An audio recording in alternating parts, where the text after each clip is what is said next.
Hi everybody, so today I want to talk about the differences between baking, roasting, and broiling. So there's two primary things we need to think about. One is, from a culinary standpoint, what's the difference between at least baking and roasting, because that's where most of the confusion lies. And then the second is your oven settings and how that works in terms of the heating elements, in terms of temperature, in terms of all that. So let's talk about the culinary piece first. So the difference between baking and roasting is that roasting, you're injecting sort of browned, more flavor into the meat, right? Or into the food. Whether it's vegetables, whether it's meats, you're injecting additional flavor. Baking is just typically, you're cooking it at a lower temperature and you're drying out whatever it is that's in the oven, be it, foods, be it, breads, pastries, whatever. You're basically taking the moisture out of it to some degree. But roasting, you're adding additional flavor on top of that as well. So to achieve foods that are roasted with the injection of flavor, you're typically using higher heat. So if you look online and you do some research, they'll say typical roasting temperatures are 375 Fahrenheit and above, and baking temperatures are 375 and below. And that's generally true. But you will find recipes that basically say roast in the oven at 325. Well, hold on, but Kareem said roasting is 375. So here's the thing with recipes. The terms, unfortunately, the terms baking and roasting can, in some recipes, be a little bit interchangeable. So you really need to understand what you're trying to achieve. If you're just trying to bake, take moisture out, cook it a little bit more slowly so that it's more sort of evenly cooked all the way around and on the inside, that's baking, right? You're baking a lasagna. You're not roasting lasagna, you're baking a lasagna. You're baking breads and so on. You're roasting chicken. You're roasting vegetables where you're sort of crusting, the skin of the chicken, adding flavor there, or you're browning the vegetables and getting a little additional flavor there. So roasting, higher temperatures, 375 and above. Baking, lower temperatures, 375 and below. Okay, so that's the general concept. Now, ovens. How do ovens work? And what if I have a roast and a bake setting on the oven? Well, can't I just put it on bake and just turn up the temperature and get it to roast level? Yes and no. So ovens work differently, and you'll have to check with the manufacturer of your oven. If you do have both of those settings, you'll have to check and see, well, what's the difference between the two? Mine does, for example, have a roast and a bake. So I looked it up.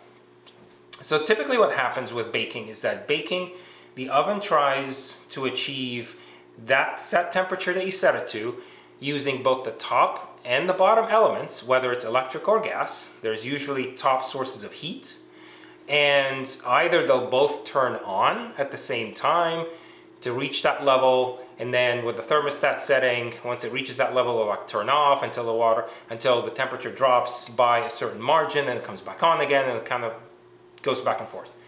So that's one way that an oven does it. Another way that an oven does it is it starts at the bottom and then it flips back and forth between the bottom and the top, right? But it still maintains that temperature all the way around. So that's usually how it works. But the basic premise for baking in an oven is that it's even temperature from the top and the bottom, and even temperature all around inside the oven. Okay, and then obviously if you have two different settings, you can set them at whatever temperature you want. Doesn't matter. It's not going to restrict you. But it's even all the way around inside the oven. Roasting is a little bit different. So if you have a roast setting, what happens is, and at least on mine, right? I don't know what other manufacturers do. Check your manuals or just go online and Google it. It will, at least on mine, it will favor the top element. So it will add additional heat to the top element versus the lower element. It will still maintain whatever temperature you set it to, but it will sort of add a little bit more heat coming off the top. That will do, if you remember from roasting, if we talked about roasting a minute ago, will help you brown the vegetables. It will help you crisp the chicken crisp the skin on the chicken, and give you that additional flavor because more heat's coming from the top. So those are the two, effectively, sort of the differences between roasting and baking. Once again, roasting, higher temperatures, 375 and above, and you're typically injecting additional flavor into the food by browning whatever it is that's in the oven. Baking is 375 and below, or 374 and below, and it's even temperature all around to dry out, breads, what have you, what's inside the oven, food or breads, etc., or cakes, to get moisture out and give you an even sort of cooking all the way around. So that's the difference between the two. Broiling. What is broiling? So broiling is really simple. Broiling is top element heat only. That's it. So you're basically turning that top element on in the oven, and you're putting foods directly under it to just get a flash, effectively a flash, direct heat to, brown something that's already been baked in the oven. So think of your lasagna, for example. Typically with lasagna, you're putting lasagna in the oven, you're covering it so that it cooks all the way around and steams all the way around, and you're baking it, right? And then at the very end, you take it off, you put your layer of cheese, and maybe you put your cheese, before you cover and put it in the oven, whatever the recipe calls for, and then you're basically broiling that just to get the cheese to melt and to give it a little bit of brown flavor. But it's basically top element only, no bottom element, and it's just heat coming directly from the top down, and you're typically not broiling it for very long. You're typically broiling it for a few seconds to a minute or two, depending on how close the rack is to the top element and how high your broil setting is. Typically it's either low or high, or sometimes low, medium, or high, or some really fancy ovens there's probably variations in there. You typically don't want to cook food with broil, because what happens is, if you're cooking food with broil, you have the heat coming from the top, and it's just going to push moisture all the way out. So it's going to really dry out the food very quickly. And it's just not, you typically want to cook foods from the bottom up. That's why stoves are not upside down, right? Because you want to sort of get things cooking and flavors moving around, and with gravity it comes back down, etc. With broil, it's just going to suck everything out, and you're just going to be left with dry, whatever it is, it's going to be very dry. So that's really the difference between all three. I hope that clears up some confusion. If you have any more questions or comments, or other people have a different take on this, or have researched this more, what have you, please drop comments in, and let's educate everybody on this so that we kind of clear up as much of the confusion as possible. And like and subscribe, and we'll shoot more stuff. I hope you guys are all doing very, very well, and we'll see you soon. Hey there. So I forgot to tell you all about the convection settings on the oven. So if you have an oven that has a convection setting, what that means is there's a fan inside the oven, and when you turn on the convection setting, either it's convection roast or convection bake, it will basically run the fan, and that will circulate the hot air inside the oven. That does two things. One, it reduces your cooking time significantly. By how much? Honestly, I don't know. It depends on your oven and the oven manufacturer. Check your manual, and or if it's not stated in there, just experiment with it, right? So if a recipe calls for, roast at 375 for 40 minutes, go 20 minutes, with a convection setting, check it, and then go from there. So you'll have to kind of experiment with it a little bit. So that's one. Two, what it does is because the air is circulating, it will dry out your foods quicker. So it'll cook and dry out the food. So you got to be a little careful using convection because of that issue. I don't think you should ever use convection when you're baking. I'm not a baker, but baking is a very, very scientific process.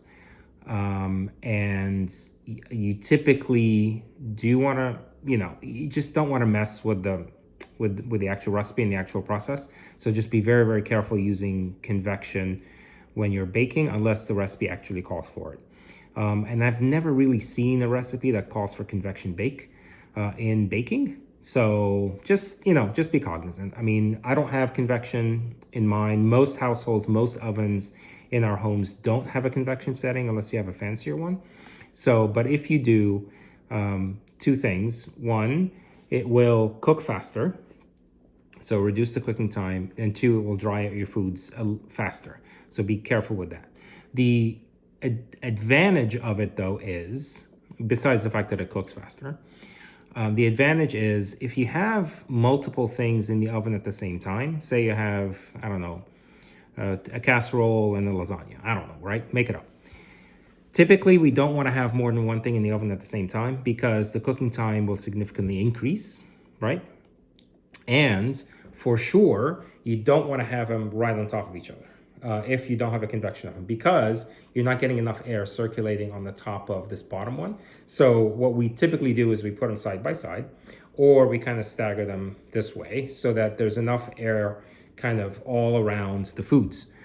With convection, that's not as much of an issue. So you can have multiple things, two, maybe even three things, and you can stack them on top of each other because the air is constantly circulating and it's evenly getting distributed all around the foods. But just remember, if you have more than one thing in the oven, it will increase the cooking time. But when you're using convection, you're just gonna have to play with the timing. I never time any foods really in the oven. Because cooking is not that scientific, and I typically like to see when something's done, not when the recipe tells me it's going to be done. But I use that as a guide sometimes if I am looking at a recipe that, but I typically try and stay away from recipes. So my apologies that I didn't talk about convection in the original video, but I thought about it later, and then I figured, okay, well, let me film this, talk about it, and just add it to the end of it. So it's going to look a little wonky, but I did promise you that I'm not doing post-production editing, which is exactly why this looks wonky. So I hope this is good. If you have any questions, drop me a note. But it's always good to check your manual. If you can't find it because you bought the house and manuals are who knows where they are, just look them up online. There's all sorts of tutorials and stuff online too. So, but that's kind of the basic concept of convection. So I hope this helps you all, and happy cooking. See you later.